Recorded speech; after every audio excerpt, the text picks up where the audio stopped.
शिवम, शिवम। अरे क्या हुआ दिया, इतनी खुश क्यों हो तुम?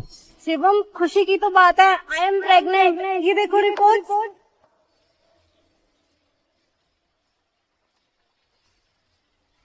अरे वाह, ये तो सच में बहुत बड़ी खुशी की बात है।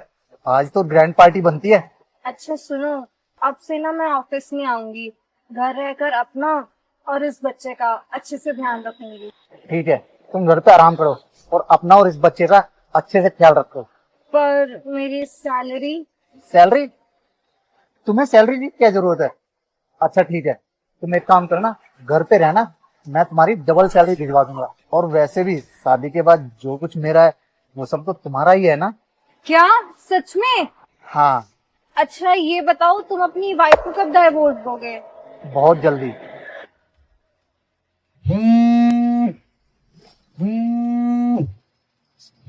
एक मिनट चुप रहना, वाइफ का फोन है। इसका कॉल भी अभी आना था। एक मिनट रुको। हेलो, कहाँ हो? ऑफिस में, बोलो क्या काम था? वो क्या है ना, तुम आज मुझे डॉक्टर के पास लेके जाने वाले थे।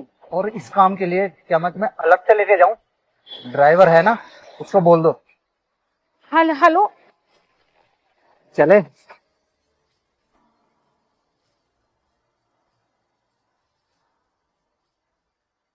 अच्छा, तुमने उससे बोला कि ये बच्चा उसका है और उसने मान भी लिया कि ये बच्चा उसका है। हाँ, तुम्हें नहीं पता, ये मर्दजात होती है, ऐसी चीज है। इनसे थोड़ा प्यार से बात कर लो, ये तुम पे अंधा भरोसा कर लेती है। वैसे उसको नहीं पता कि ये बच्चा उसका नहीं, हमारा है। सही कह रही हो तुम ना अब एक काम करना, उसकी सारी प्रॉपर्टी ना इस बच्चे के नाम करा लेना। हाँ, सही कहा तुमने, पूरी जिंदगी साथ मिलकर ऐश करेंगे। क्या हुआ, तुम कहीं जा रही हो क्या? कहीं तो जाऊंगी ही ना। मतलब ये कि मैं तुम्हें और इस घर को छोड़ के ना हमेशा हमेशा के लिए जा रही हूँ। मुझे और नहीं रहना तुम्हारे साथ। और हाँ, मुझे ना तुमसे अब डाइवोर्स चाहिए। डाइवोर्स? अरे पागल हो गई हो क्या? कुछ हुआ है तो बताओ। जो कुछ भी हुआ है, मुझे उसके बारे में तुमसे बात ही नहीं करनी। बस इतना ही कहूंगी कि मुझे अब और तुम्हारे साथ नहीं रहना है। कोई और मिल गया है क्या? कोई और मिला हो या ना मिला हो, मुझे उस चीज से कोई फर्क नहीं पड़ता है, लेकिन मैं अपने इस बच्चे पर किसी धोखेबाज इंसान का साया भी नहीं पड़ने दूंगी। दीप्ति, ये क्या बकवास कर रही हो तुम? कुछ भी बोले जा रही हो। बकवास? आज ना मैंने तुम्हें उस लड़की के साथ देख लिया था और मैं ये भी जानती थी कि तुम मेरी किसी बात पर विश्वास नहीं करोगे, इसीलिए ना मैंने ये देखो। ठीक है फिर दीप्ति, अगर तुम्हें पता चल ही गया है तो कोई बात नहीं।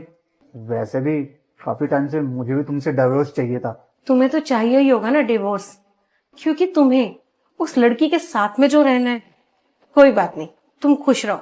बहुत जल्द ना मैं तुम्हें डाइवोर्स के पेपर भी भिजवा दूंगी।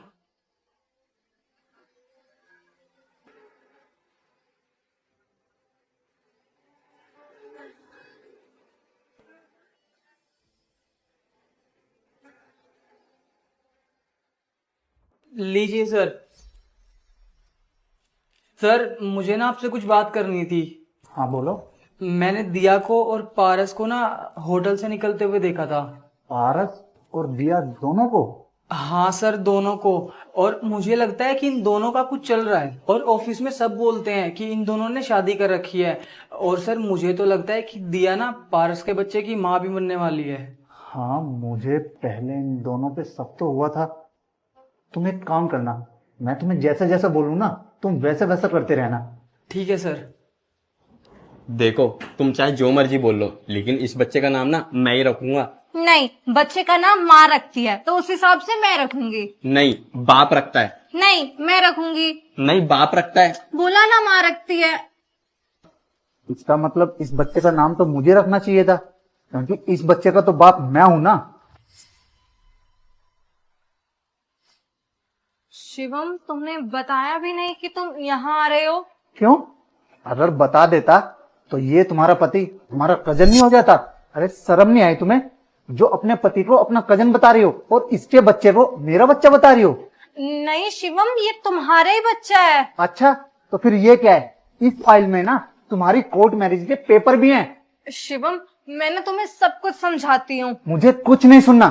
एक तो मैं तुम्हें रहने के लिए घर दे रहा हूँ, ऊपर से बैठे बिठाए तुम्हें सैलरी दे रहा हूँ, और तुम हो मेरी पीठ पीछे ये सब कर रही हो। तुम ना अभी के अभी मेरे इस घर से निकल जाओ, वरना तुम दोनों को ना फ्रॉड केस में अंदर करा दूंगा। फिर पीसते रहना पूरी जिंदगी जेल की चक्की। अब निकले यहां से।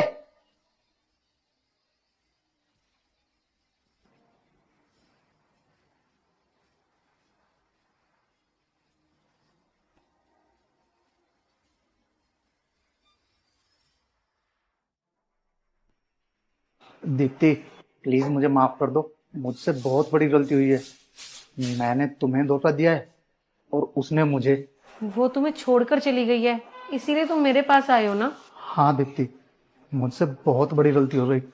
तुम्हारे जाने के बाद उसने मुझे धोखा दिया। तब मुझे रियलाइज हुआ कि मैंने तुम्हारे साथ कितना गलत किया है। हो सके तो प्लीज मुझे माफ कर दो और हम इस रिश्ते की फिर से शुरुआत कर सकते हैं। चलो, तुम मेरे साथ घर चलो प्लीज। मैं तुमसे रिक्वेस्ट कर रहा हूँ, प्लीज। कोई सामान हूं क्या मैं?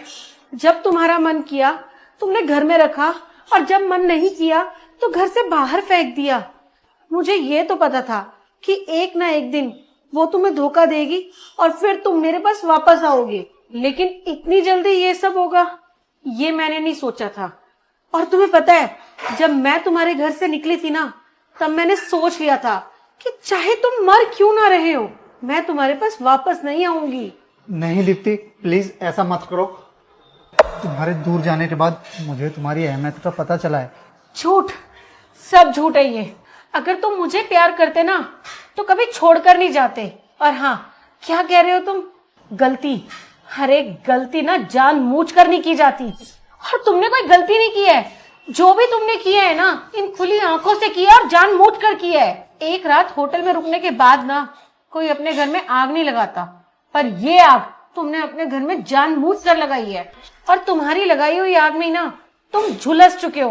और शिवम, अब तुम्हारा कुछ भी नहीं हो सकता। प्लीज तुम जाओ यहाँ से, प्लीज जाओ। लेकिन दीप्ति, जाओ।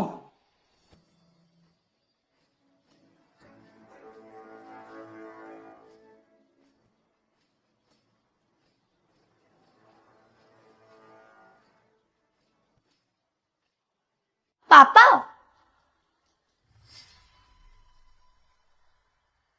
जो बोलना है मुझे मैसेज कर देना। पापा ये क्या किया आपने? मैं कुछ नहीं सुनना चाहता।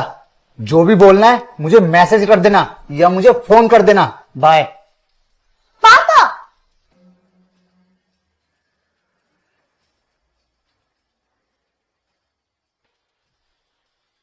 अच्छा पापा, मैं ये कह रही थी। अरे ये क्या कर रहे हो आप? जो बोलना है। पापा मैं ये कह रही थी कि अगर आप बाहर जा ही रहे हो तो दूध लेते आना। फोन कहाँ है तुम्हारा? चार्जिंग पे लगा है। ये आपके फोन का मैं क्या करूं? जो हमेशा करती हो। पापा, अरे पापा। पापा, आज का खाना कहाँ गया? कोई आया था क्या? नहीं, कोई नहीं आया था। तो खाना कहाँ गया फिर? कल भी मैं किचन में गई तो खाना तो था ही नहीं। होगा कहाँ से? वो सारा खाना तो मैंने फेंक दिया था। क्यों? क्योंकि कल मैंने तुझे देखा पूरा दिन फोन चलाते हुए। पापा, फोन चलाने से खाने का क्या लेना देना है? तू बेटा पूरा दिन फोन चलाती है, तो मुझे लगा तेरा पेट फोन से ही भर गया होगा। पर पापा आप कैसी बातें कर रहे हो? किसी का फोन से कैसे पेट भर सकता है? अरे भाई, फोन से पेट क्यों नहीं भर सकता? जब फोन से सारा सामान मंगाया जा सकता है, फोन से सारी बातें की जा सकती हैं, फोन पे बैठे बैठे सारी दुनिया घूमी जा सकती है। जब सब कुछ ही फोन से हो सकता है तो भला फोन से पेट क्यों नहीं भर सकता? पापा ऐसा कुछ नहीं है। फोन सिर्फ मीडियम ऑफ कम्युनिकेशन है, दैट्स इट। वही तो बेटा, फोन एक मीडियम ऑफ कम्युनिकेशन था, लेकिन अब सिर्फ यही एक मीडियम ऑफ कम्युनिकेशन बन के रह गया है। ये फोन दूर बैठे लोगों के साथ कम्युनिकेट करने के लिए बनाया गया था, ना कि पास बैठे लोगों से दूरी बनाने के लिए। फोन को इसलिए बनाया गया था ताकि लोगों के काम आसान हो जाएं, ना कि इसलिए कि लोग आलसी हो जाएं। अब तू बेटा खुद को ही देख ले, 24 घंटे में से 18 घंटे तू फोन में ही लगी रहती है। जब तू बेटा सुबह उठती है तो फोन तेरे हाथ में होता है, और जब तू खाना खाने बैठती है तब भी फोन तेरे हाथ में होता है। अब तू ही देखना बेटा, जब भी हम दोनों साथ में बैठे होते हैं और बात कर रहे होते हैं तब भी फोन तेरे हाथ में ही होता है। तेरा ध्यान मुझ पर नहीं, मेरी बातों पर नहीं, सिर्फ फोन पर ही होता है। पहले लोग कहते थे कि घर का खाना खाओ, अब देखो ना, इस फोन की वजह से हर घर में बाहर का ही खाना आता है। फोन को इसलिए बनाया गया था ताकि इंसान की जिंदगी आसान हो सके, लेकिन देखो ना, लोगों को इसकी लत इस कदर पड़ चुकी है कि लोग इसके आदी हो चुके हैं। इंसान तो फोन का इतना आदी हो चुका है कि उसे अपने अगल बगल का कुछ दिखाई नहीं देता। देश दुनिया की खबर तो मिल जाती है इस फोन पर, लेकिन उसे यही नहीं पता चलता कि उसके अपने घर में क्या चल रहा है। वैसे ही तू है बेटा इस घर में, जो फोन हाथ में लेते ही भूल जाती है कि तेरा बाप भी है इस घर में, जो तेरे साथ वो तरस रहा है, तेरे साथ 2 पल बैठ के बात करना चाहता है। शायद मेरे पास इंस्टाग्राम और स्नैपचैट का अकाउंट नहीं है, इसलिए तू अपने बाप से बात नहीं करती। पापा हम बात करेंगे, अब जरूर बात करेंगे।